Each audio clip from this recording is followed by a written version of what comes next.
Price Lord. Jesus ministry சார்பாக உங்களை வாழ்த்தி வரவேற்கிறேன்.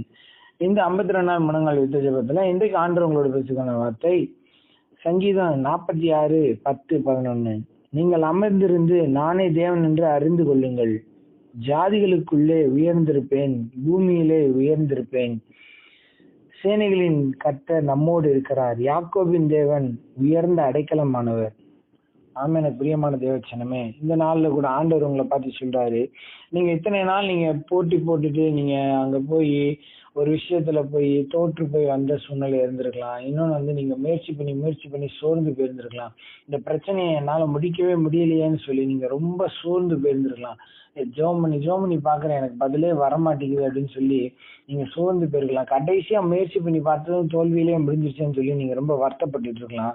ஆனா இன்னைக்கு காலை வேளையில ஆண்டவர் உங்களை பார்த்து சொல்றாரு, நீங்கள் அமர்ந்திருந்து இவ்வளவு நாள் நீ போனல, இனிமே நான் போறேன், இந்த காரியங்கள் மாறுதலாய் முடியும்னு சொல்லி, இந்த காரியம் ஜெயமாய் முடியும்னு சொல்லி கர்த்தர் இன்றைக்கு உங்களை பார்த்து சொல்லுகிறார். ஆமென். நீங்கள் அமர்ந்திருந்து நானே தேவன் என்று அறிந்து கொள்வீங்க. நான் தேவன்றதை நீ அறிஞ்சுக்கிடுவேன். நீ அமர்ந்திருந்து என் சமூகத்துல நன்றி சொல்லி துதித்து என்னை ஆராதிச்சு என்னை மகிமைப்படுத்தி கொண்டு நான் உனக்கு இளைப்பாறல் தரும்படியாக ஜாதிகளுக்குள்ள நான் உயர்ந்திருக்கின்றது, என் நாமத்தை விளங்கும்படியாக, என் நாமத்தை பிரஸ்தாப்படுத்தும்படியாக நான் உனக்காக இறங்கி வேலை செய்வேன்னு சொல்லி கர்த்தர் சொல்றாரு.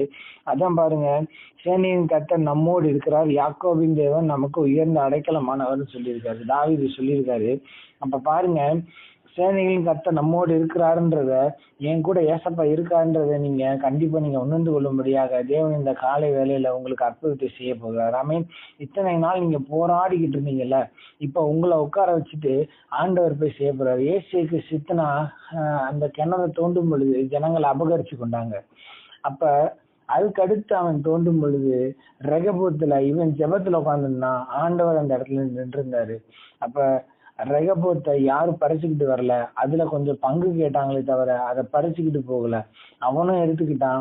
அந்த துறவு வற்றாத நீரூற்ற போல இருந்தது. அதே போல இந்த நாள்ல வற்றாத நீரூற்ற போல நீங்க இருப்பீங்க.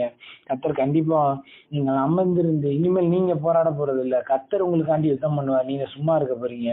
கண்டிப்பா கர்த்தர் உங்களுடைய காரியங்களை மாறுதலை முடிப்பார். ஆமென். நாம் ஜெபிப்போமா. அன்பின் பரலோக தகப்பனே, இந்த நல்ல வேலைக்கு நன்றி செலுத்துக்கிறோம்ப்பா. ஆண்டவரே, உங்க பிள்ளைங்க இத்தனை நாள் போராடி சோர்ந்து போயிட்டாங்கப்பா. ஜெபிச்சு சோர்ந்து கலைச்சு போயிட்டாங்க. ஆண்டவரே, இந்த நாள்ல கர்த்தர் நீங்க பிள்ளைகளை பார்த்து சொல்றீங்கப்பா. ஆண்டவரே, நீங்கள் அமர்ந்திருந்து நானே தேவன் என்று அறிந்து கொள்ளுங்கன்னு சொல்லியிருக்கிறீங்கப்பா. நீங்க பிள்ளைகளுக்காண்டி மனதிறங்கி ஆண்டவரே உங்களுடைய தயவினால இறக்கத்தை உண்டு பண்ணதுக்காண்டி ஸ்தோத்திரம்ப்பா. ஆண்டவரே, நீங்க சிங்க கெபியா இருந்தாலும் சுலை நெருப்பா இருந்தாலும் நீங்க அவங்களோடு இருக்கீங்கன்றத ஆண்டவரே அவங்க புரிந்து கொள்ள தேவன் உதவி செய்வதற்காண்டி ஸ்தோத்திரம். ஆண்டவரே, தானியேலை போல விசுவாசமா அந்த சூழ்நிலையை நிற்கத்தக்கதாய், அதை பார்த்து பேசத்தக்கதாய், மலையை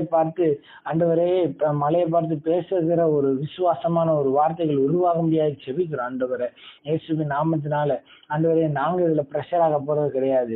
ஆண்டவரே, எங்களுக்காக நீங்க யுத்தம் பண்ணுங்கன்னு சொல்லியிருக்கிறீங்கப்பா. ஆண்டவரே, அப்பா ஸ்தோத்திரம். ஆண்டவரே, நீங்க எங்களுக்காண்டி யுத்தம் பண்றதுனால ஆண்டவரே நாங்கள் அமர்ந்திருந்து நீங்க தான் தேவன்றத நாங்க ஜாதிகளுக்குள்ள பிரஸ்தாபப்படுத்த உதவி செய்யுங்க. ஆண்டவரே, நீங்க அப்படி செய்ய போறீங்க, அதுக்காண்டி ஸ்தோத்திரம்ப்பா. ஏன்னா நீங்க எங்க கூட இருக்கீங்கன்றத முதலாவது எங்களுக்கு ஒரு நம்பிக்கையை நீங்க உண்டு பண்றீங்க. ஆண்டவரே, பிறகு நாங்க சாட்சி சொல்லி பிறருக்கு இயேசுவை அறிமுகப்படுத்த உதவி செய்றீங்க. ஆண்டவரே, அதுக்காண்டி ஸ்தோத்திரம்ப்பா. ஆண்டவரே ஸ்தோத்திரம். பெரிய காரியங்களை செய்யுங்க, அற்புதமாய் நடத்துங்க, அதிசயமாய் நடத்துங்க. இயேசுவின் நாமத்தில் நல்ல பிதாவே, ஆமென்.